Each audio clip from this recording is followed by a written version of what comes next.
When a Stranger Calls Back. This is the sequel to the 79 film, When a Stranger Calls, quite a few years later. So this is 1993 that they came out with this one.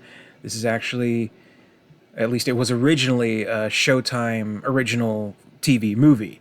So even back in the early 90s, they were kind of doing the exclusive movie kind of thing for our network as opposed to streaming services today. So not really a new concept, but I'm sure it got quite a few people to check out Showtime, and I'm sure it played ad nauseum all over that network at the time.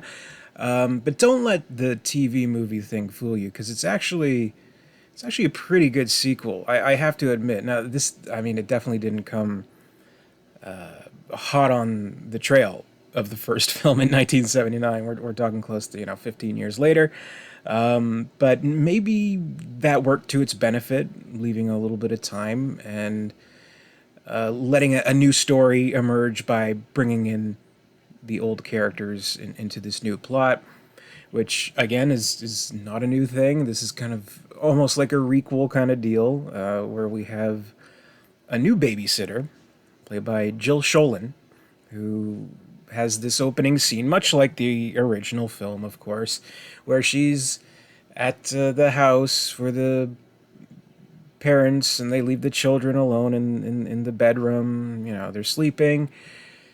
There's a call, and it's creepy, but then this one steps things up a little bit. It's not so much when a stranger calls, but when a stranger knocks. So there's a knock at the door. Fella saying he's having car trouble. No one else in the neighborhood is helping him, and what can she do for him? And creepiness ensues, and it's a decent set piece, I'll say. I mean, obviously, there's just no way to top the original film's opening, which is iconic, legendary. Everybody knows it.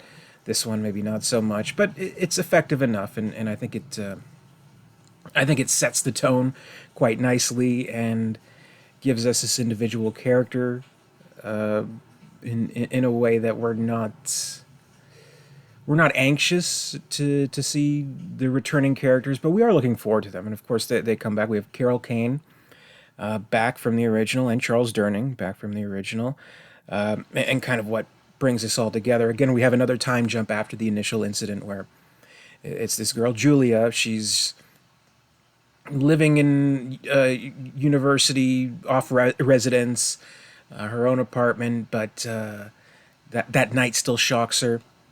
It still leaves her kind of looking over her shoulder, and she just notices tiny, tiny things different, like a book has been moved off her bookcase, and then she sees a child's shirt in her closet, and just little things that lead the police to believe, this is just your hysterical women syndrome kind of thing. But then a crisis counselor helps her, and that is, of course, Jill Johnson from the original film, Carol Kane, who's kind of again not a new thing. She's grown to be this survivalist, so she knows all the ins and outs of self defense and keeping weapons on your person, and just being able to survive, right? So she's like a line like, "If you don't believe in violence, you don't believe in living." So she's kind of become like a badass, and she of course believes Julia and wants to help her, and of course sympathizes with her because she went through something so similar. It's not really mentioned or alluded to in any way in this film, but hopefully she divorced her idiot husband uh, from the original film. We can hope, right? That she needs some further help, and who better to help her than the detective or the private investigator from the original film, Charles Durning. So he enters the picture as well, and it kind of becomes this mystery of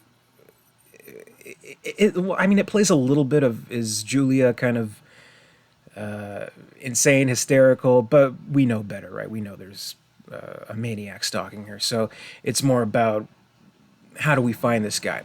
How do we find out how he's doing what he's doing? Going back to the original house of the incident, tracking him down, and kind of maybe to go into a little bit of spoilers here, but seeing if he actually was not outside the house that whole time, not at the door, but actually inside the whole time, or at least in the last few minutes before the encounter. And this wacky theory emerges. What if this guy is a ventriloquist? And it kind of builds on that, which is very interesting. So they do some interesting stuff. And in addition to the original cast returning, we do have the original director, Fred Walton, who's directing the film as well. Obviously, it is a different Maniac from the original film, who died in the original, and actually, unfortunately, the actor himself passed away. It's dedicated to him in his memory, and we have a new Maniac played by Gene Lithgow, who's quite good. But I think they're able to correct some of the mistakes that they made with the original in exploring the killer too much. They do a little bit. We get to have a little bit of an insight into this creepy character guy, but not so much where we're kind of checking our watch. I think there's just the right amount. And there's actually just the right amount of the original character and her trauma and her dealing with everything, and the returning characters. So, while this, I mean, you can't say it's necessarily a better, or let's say just like a more well-known movie than the original.